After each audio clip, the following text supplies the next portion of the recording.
Yu-Gi-Oh! The Forbidden Memories. This game came out at the height of Yu-Gi-Oh's popularity back in 1999. And how does this game hold up today? Well, the answer, my friends, may in fact shock you. First, let's start with the core gameplay. The basic rules to Yu-Gi-Oh! Are still here in this game. If you don't know what the basic rules to Yu-Gi-Oh! Are, pause this video, look up the basic rules to Yu-Gi-Oh! And then come back. I'm not gonna sit here and hold your hand, you fucking We here at the Vagabond would like to apologize for Drake Vagabond's behavior. It is not in our best interest to discriminate based on age, and we deeply apologize for those we have offended. Except for you, Kevin, you're a dick. So the basic rules are still here, except for a couple of key differences. Number 1, card limits. Your deck will be limited to about 40 cards, so you seriously have to think about what card you put in your deck because it's going to come up. And of course, both players are only allowed to have 5 cards in their hand. No more, no less. When your turn starts, it doesn't matter how many cards you used up the last round, you will draw until you have 5 cards. If you're unable to draw until you have 5 cards, you instantly lose. And like I said, you can only play 1 card per turn. It doesn't matter how many cards you use up in the meantime, the end result is you played 1 card. These new card limitations add a whole new layer of depth to the game, because you seriously have to prioritize your tactics. You may want to play that really important spell card, but you'll be wide open for an attack next turn, and it's literally forcing you to choose one tactic over the other. Number 2, fusing.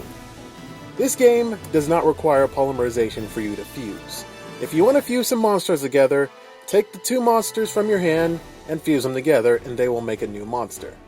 Now there's literally thousands of combinations that you could try out, but it's best to have a walkthrough on standby before you actually go through with the fusion process. Because most of these combinations do make sense, the other one...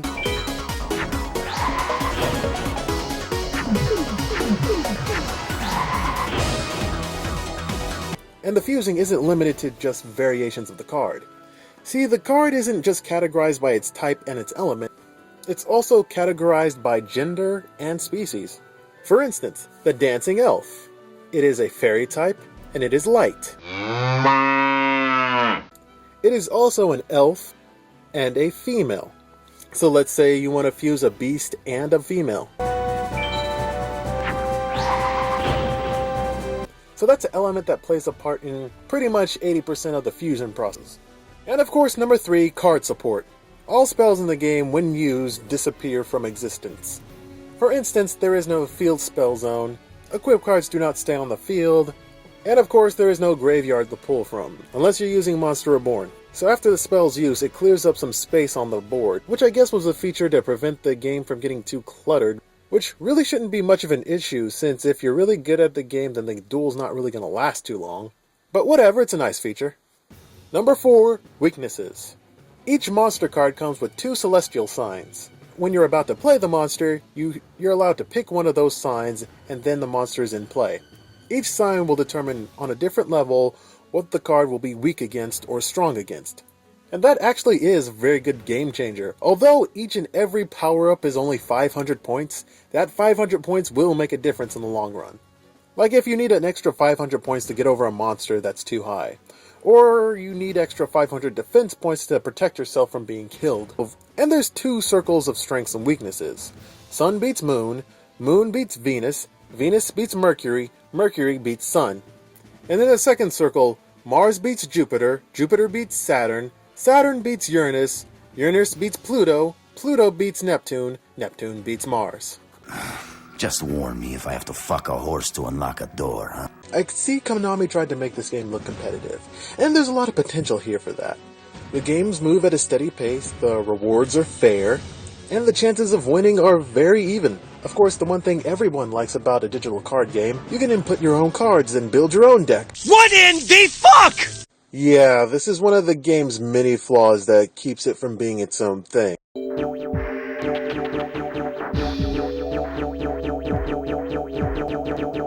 Now, see if you can find something really wrong here. This is Curse of Dragon, and he costs this much. This is Parrot Dragon. He costs this much. Do you see the problem here? These are both 2 dragon types, both of them have the same attack points, and about the same defense points. What makes this card more valuable than that one? No, scratch that. What makes this card unbelievably more valuable than that one?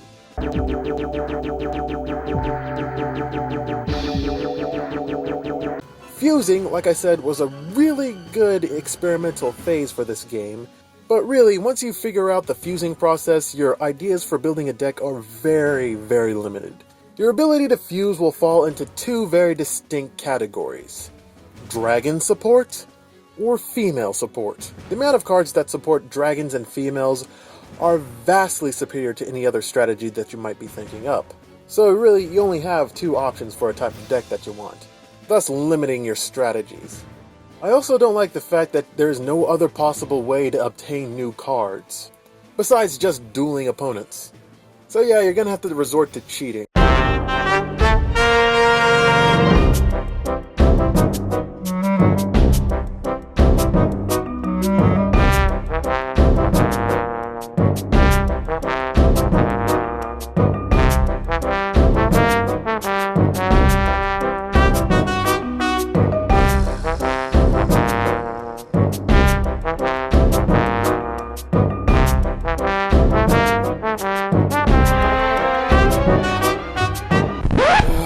Fuck.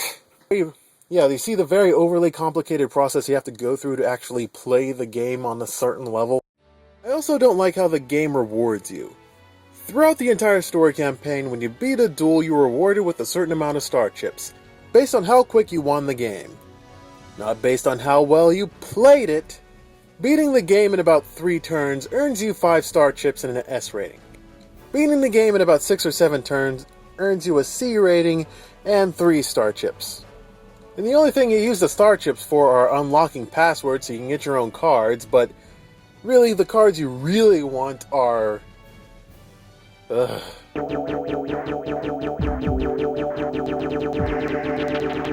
Also, you are rewarded with a card. No specific card in detail, just a card. Now, granted, what card you get is based on who you beat and how you beat them, probably. But it stands to reason that it's still just a random card. And 9 times out of 10, it's going to be a card that you can't or won't ever use.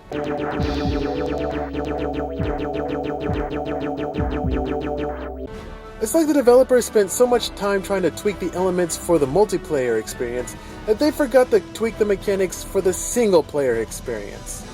In the story mode, as you progress, your opponents will be gradually getting harder, and they'll be summoning monsters with very huge attack points.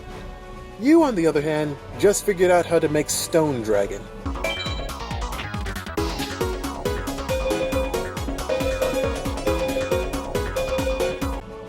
So this game is a failure at the competitive level, because the completion in the single-player campaign doesn't support the execution in the multiplayer. Not to mention, trying to build your dream deck from this era is damn near impossible. And this game is supposed to be an RPG, but the rewards are so unrewarding, and they usually don't help you in progressing to the next stage. So it's a failure as an RPG, and by that account, it's a failure as a game. So why the hell did I clock in about 80 hours of this shit? Well, the game's addicting as hell. You'll spend hours upon hours trying to figure out every possible fusion combination, figuring out how the circles of weakness work, and seriously, fuck rituals. And like I said at the very beginning of this video, this game is experimental. It's trying to find its place in a game that pretty much didn't have a format back then. And although the results of what you do in the game are really frustrating and tiring, it is actually very fun to play. It's just a shame that you don't get to do exactly what you came here to do. It's like ordering a Whopper, and when you pull up to the window they hand you a Jumbo Jack. I mean, yeah, it's good, but this is not exactly what I wanted.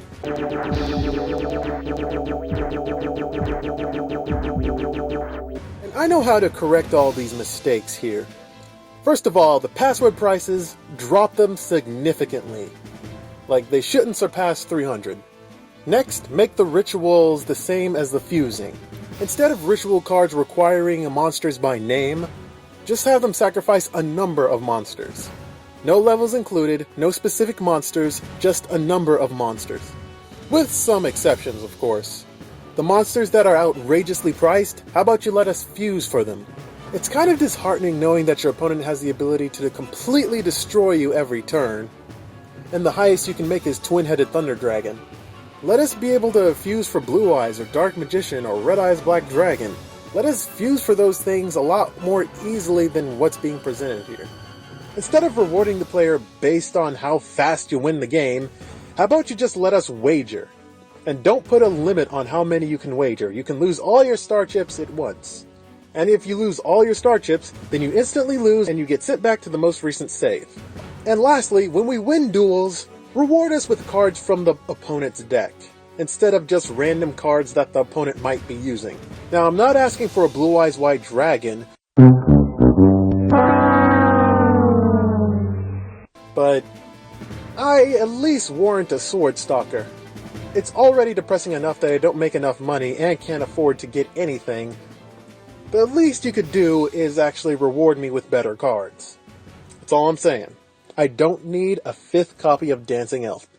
Oh, so that's what's important, huh? So Konami, in the very unlikelihood that you're going to re-release this game, make those adjustments and this game will be perfect.